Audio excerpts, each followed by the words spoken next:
Hello everybody, today we're here to talk about Eternal Lords, the new expansion for Age of Wonders 3. Now, there's actually so much content in the expansion that we can't fit it into one video, or at least, well, not a reasonable length video. So we're going to focus here today on just two things. The Necromancer, the new class that comes with the expansion, represented here today by Victor Dark, who's also the lead character for the campaign, and the Frostlings. These guys, sort of little blue goblin chaps, they've actually evolved since their last incarnation in the previous games through crossbreeding with these sort of weird blue people to make Frostling 2.0, the Royal Guard here. Now, the Frostlings are not happy in this particular environment because it's sort of a tropical wasteland. This area belongs to Reskar, and we've come here to take it back from him. Now, peace be unto you, I'm sure we can reach a beneficial agreement. I don't think so, Reskar. Declare war. Now, Reskar is holding this ruined city here, and it sounds like a pretty good place for us to begin our reconquering of the Frostling lands. But first things first, this is all tropical terrain, and as you can see from this rather unhappy face, the Frostlings are not happy here, so we're going to use a unique ability of the Frost Queen, which is a tier 3 Frostling unit. Last Rite of Winter. What this means is, next turn, this sphere will explode and everywhere nearby will be coated in ice and will become Arctic terrain, which gives an advantage to us. But before we do that, anything else we need to do? We need to select the skill to research. Now, obviously, lots of things hanging around here that we could use. I think we're going to choose Corpus Furia. It's a combat expel which makes corpses on the battlefield explode, damaging everything nearby. That sounds fun. Also got another army up here, sort of undead units. You can sort of send them east. See if there's any more of Reskar's units around who we can attack. Also got a frigate, or no, a galleon in fact, you can send to accompany them. And we've met a dwelling. The dwelling of Lashanti. Wick down. This is the new dwelling in the expansion, the Reef Colony. It's a water-themed dwelling, which also produces some aquatic and amphibious units. These guys, Lords of the Deep, and these Lost Mariners. But I think we're going to be running into them later, so get back to that. And I think that's about it for now. So we'll end turn and start the war. Poof! Now everything's covered in snow. So now our morale penalties are gone, and here, Draconians do not like the cold, so time for us to invade. Manual combat. Okay, so here we are in this sort of newly frozen wasteland, coming to kick out the vile dragon-skinned invaders. Okay. Here they come. We have a shaman here, Draconian shaman. Now normally this is bad news. People using fire attacks on us, being Frostlings, but they're attacking high resistance units who are guarding, so fortunately it's not doing too much damage. Where should we start? Okay, I think first things first, the Frostling Royal Guard. This guy is the Frostling's pikeman, and he has a special ability, Pledge of Protection. This is similar to the Theocrat ability, Absorb Pain, so if I use it on Arvik, any damage that Arvik takes, this guy will take instead. He also gets a +2 defense bonus, which is nice. Also have here the Frostling White Witch. She is the support unit for the Frostlings, and she has some fire abilities. Grant Flows and Flames here will give 80% fire protection to Arvik. Definitely very handy considering who we're fighting. We'll also give him the ability Inflict Chilling, which is a new stacking debuff. If you go over here, you can see we have a 36% chance of attaching chill to the target. Goes there, hit them with your size. Come on, beat him up. Yes, and he's chilled. Got him. Chilled means 20% frost weakness on top of the 20% he already has, and -1 defense. And this will keep stacking. If we keep hitting this guy with units with Inflict Chill, like the Frost Queen or the Frost White Witch, then he will get more and more vulnerable to cold as we go along. This lets us use this guy, the Ice Scaper. This is the irregular for the Frostlings. Now his attack here is actually very low damage. Most irregulars do 12, 13, 14 damage with their ranged attacks. However, this one has the added bonus that it can freeze the target in place. And since this guy has a 40% ice weakness, might be a good idea to try and freeze him. 42% chance of freezing, 48%. I think this guy has a much lower resistance. This is a tier 3 unit, it's only tier 1, so I'll freeze this guy. Ah, gotcha. You see, these guys now bright blue, and they are not going anywhere. And finally, we have the Frostling Ice Queen, a very powerful support unit. Got a little bear-pulled chariot, and as well as the last White Winter, which you've already seen, she's got Ice Nova. This is a massive area of effect, and it will knock enemies out of guard, but none of the enemies are guarding, so won't bother with that. And it doesn't look like we get into melee range, so we'll just sort of move into battle. Guard, and that's the end of our turn. Let's see what they do. Right. Regretting it. Yep. They're just coming in to strike us and not doing much at all. The reason you didn't see any damage numbers coming off me was because all the damage was being done to this guy. Our poor Royal Guard is in a bit of a state. I have a feeling that although Arvik is protected against fire, poor old Frosty over here is not. In fact, he has 60% fire weakness, and hence him losing an obscene amount of health from those attacks. But no matter. I'm sure these guys won't be with us for much longer. So, first things first, drive up here with our Ice Queen. Now, see this? Exposed. Anyone stood next to an Ice Queen suffers an extra 40% fire weakness, no, frost weakness even, and -1 resistance. So that means it's actually quite a good plan with the Frost Queen, simply to park next to people and do nothing. However, in this case, I know you all want to see Ice Nova, so let's set that off. It only does damage to the people right next to her, but yeah, it's quite a lot of damage, and that's the end of them. The Ice Scapers have these ice picks, and that gives them this ability, Shatter Strike, which means they do extra damage against stone and frozen units, so hopefully should be able to beat these guys up quite fast. Pop, pop. That's the end of them. And Arvik can take the... oh no, he can't. Okay, it's like he took too much damage, he can't do anything. Okay, looks like we're going to be finishing off with the Ice Queen. We would if I could click in the right place. Let's kill him. Oops. No. You wouldn't believe I actually made this game, would you? Okay, looks like they're going to get one more chance. Oh, and he dies. Probably from the Frost or from the Ice Queen. So, the city is ours. Now, fortunately, you might have seen that cunningly placed casting point pickup. That means, happily, we have enough casting points to cast Animate Ruins. Animate Ruins is a Necromancer spell that we can use to bring a raised city back from the dead. And there it goes. Obviously it was quite a big city. Now, Necromancer cities, being dead, filled with dead people, have some quite interesting mechanics. Instead of growing with normal population, which is 3 little men, you see these 3 little skulls to represent that they actually get population from different sources. You can see here this corrupted farm, which is a farm which has been affected by magic, gives 100 dead population instead of 100 living population. Over here, we have a Spring of Life. The population we get from this is worthless. If we were to cast... where is it? Corrupt the source on it, however, then it would become a corrupted spring and it would give our city lots more lovely dead population. The final thing we probably want to do is this, the Harvester's Guild. It's a very cheap building, but it's vital for Necromancer cities. It gives them the 200 population growth that they need to grow at all. Otherwise the city probably isn't going to get anywhere.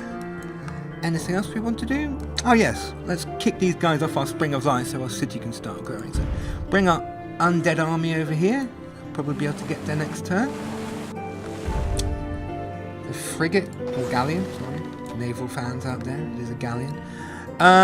It can sail over here. Notice over here we've got some krakens guarding a raging maelstrom. This is one of the new structures in the DLC. Go in there, unfortunately we don't have time. And right, end of the turn. Now, I don't believe we can cast Corrupt the Source yet. Nope, we can only cast it when it's undefended. So I'll have to kick these guys off first. Right. They do have a Lord of the Deep. This could be trouble.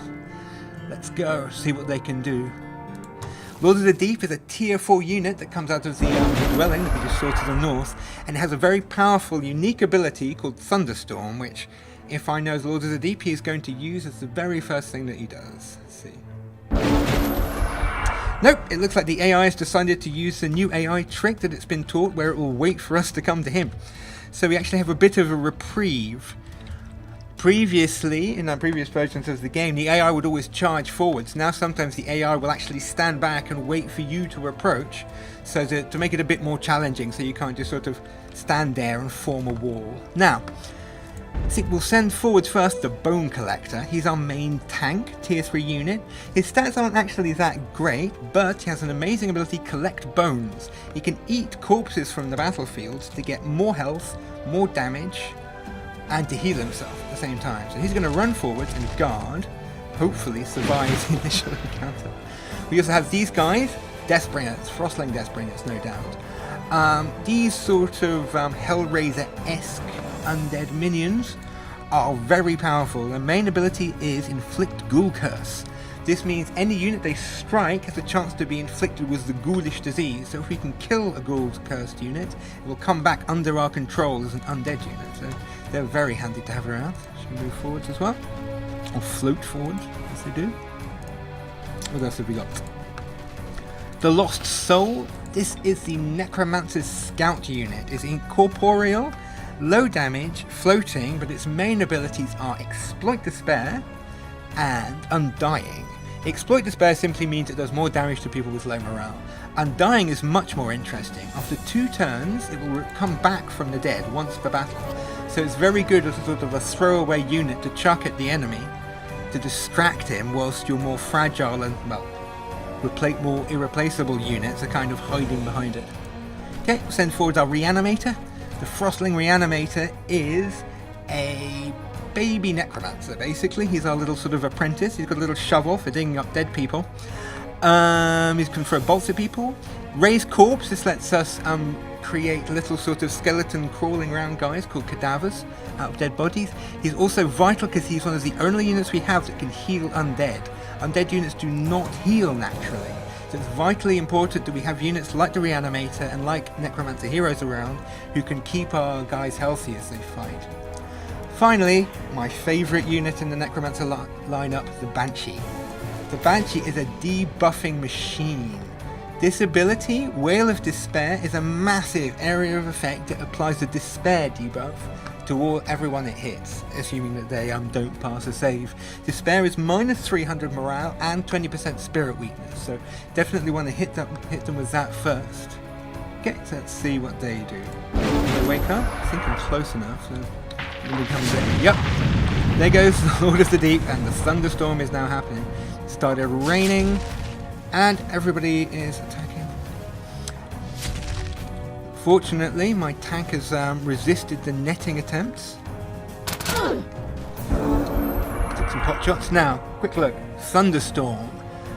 All of our units become drenched. Drenched basically means that they are more resistant to fire, which is actually good for us, and weak to frost and lightning. Now, lightning does matter because it's going to every turn. Everyone's going to get struck by lightning.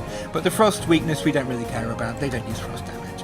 Lightning could be a problem, but I'm sure we can finish off these guys before it really becomes an issue. Now, you have any nice spells to use? Stiffen Limbs. Stiffen Limbs is amazing. No saving throw, slows the enemy down, and makes it easier to kill. So cast out the Lord of the Deep to keep him out of the way. And just try taking some guys down. Okay, first things first, let's use the scream. So go to the other camera view so I can see what's going on. Okay, we can get over here. Let's phase because, well, we can. Shoot it off. Okay, got Despair off on a couple of them. The Reanimators have Inflict Despair as well. Can we get any more Despair? Because they're Frostling Reanimators, they can also inflict a chill. Ah, that's better. Now, see?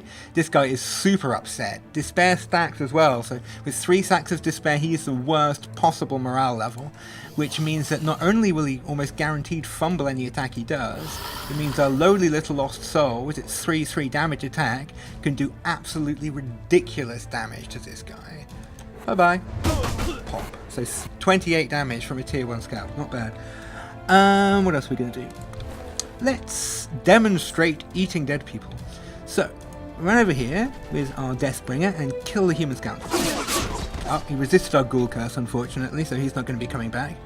However, The Bone Collector's out of movements because he got attacked too much. Well, so much for that idea. He'll have to eat somebody next turn, I guess. And the other Deathbringer can go over here. Maybe we can get this guy as our little friend. Oh, the Lost Mariner. Oh, and we got him with the Ghoul Curse. The Lost Mariner, as an aside, is essentially a sailor who's been captured by the merfolk who live in the reef colony. He's normally quite a good unit. He's a tier 2 irregular, he can shoot pistol, he can throw a net, he's got a ranged paralysis attack, mind control immunity, probably because he's already been mind controlled by the mermaids and stuff, and a volunteer to make him nice and cheap. But anyway, he'll be on our side next turn, assuming I can kill him. I don't think we're going to have any problems there. And, okay, I think that's the thunderstorm. He was struck by lightning, so we need to end this battle fast. Here comes the Lord of the Deep, messing up our Banshee quite badly, but no matter. I think it's time to bring in the big guns. So, okay, first things first, raise corpse, show you the cadavers. So these little human scoundrels, you can turn into these guys, cadavers. These guys are great. They're like little baby skeletons that crawl all over up on the ground with swords stuck in their backs. Fortunately, he's only just come into battle, so he's got no move points. We can't really do anything with him right now. But these guys are very useful for distracting enemies. He also has this amazing ability, Offering of Bone. If he was able to get over to our Bone Collector, he could feed himself to the Bone Collector to heal him up. But that's not possible, so Bone Collector can come over here and he can eat the human scoundrel. Okay, so we heal. We now have 20 more hit points than we had before, and our melee strike has gone up to 16. I believe before it was 14. So +1 resistance, +2 attack, and +20% hit points. Okay, so beat up the Lord of the Deep. Okay, now hopefully, if we're really lucky, the Ghoul Curse will work on this guy. You only get one chance. If he resists it, then the guy will be immune to Ghoul Curse for the rest of the battle. And we got him. He's ours now. Fantastic. Can the whale? Banshee can finish him off. And as we kill him, the thunderstorm ends. So there's another new improvement we've put in. If a global spell is active and you can kill the person who cast it, the spell will be cancelled in tactical combat. So people are upset about Chaos Rift. If you can kill the sorcerer who cast it, you can cancel the spell. Probably much more reliable than trying to do it with a discharge. Oop, misstepped. Fortunately, this guy fumbled because of the low morale. It's coming with another exploit to spare back to the Out, and he's dead, but doesn't matter. He'll come back after the battle because of his undying ability. Pop! He's dead, and we take the field. Okay, and here we are. As promised, we now have some new friends from our Ghoul Curse. We have a Lord of the Deep. As you can see here, he's got like this rather sort of fetching, cracky texture. He's now an undead and a ghoul. Now, as discussed, undead means he can't regenerate, but he is immune to blight damage and gets a bit of frost protection. Unfortunately, also means his fire protection has been reduced, and he has a big whopping 60% spirit weakness. 40% of that comes from undead, but an extra 20% from being a ghoul. Now, a ghoul is a sort of undeadified version of a living unit. To begin with, they're quite fragile, but there's a number of spells and buffs you can get which makes them more powerful. The most easy to get is this, the Embalmer's Guild. The Embalmer's Guild gives all of our ghoul units the embalmed ability, more hit points and a big pile of fire protection, which is nice. Okay, so I think we're pretty much done here. All we've got to do is convert the Spring of Life. Step off it so you can see what it looks like now in all of its torched out glory. There you are, a corrupted spring. Gives dead population and mana instead of living population and happiness. So, we also, as a prize, got this rather fetching little Nightshade Fairy. If we wanted, we could take the Nightshade Fairy over here, park him on the Well of Souls. If he drinks from the well, it will also become a ghoul. So we could convert it to join our ever-expanding army of the dead. So, please join us later when we'll be looking at the Tigran Rogue and many new features such as race governance upgrades, the new specializations for alignment, and new diplomacy options like vassalization.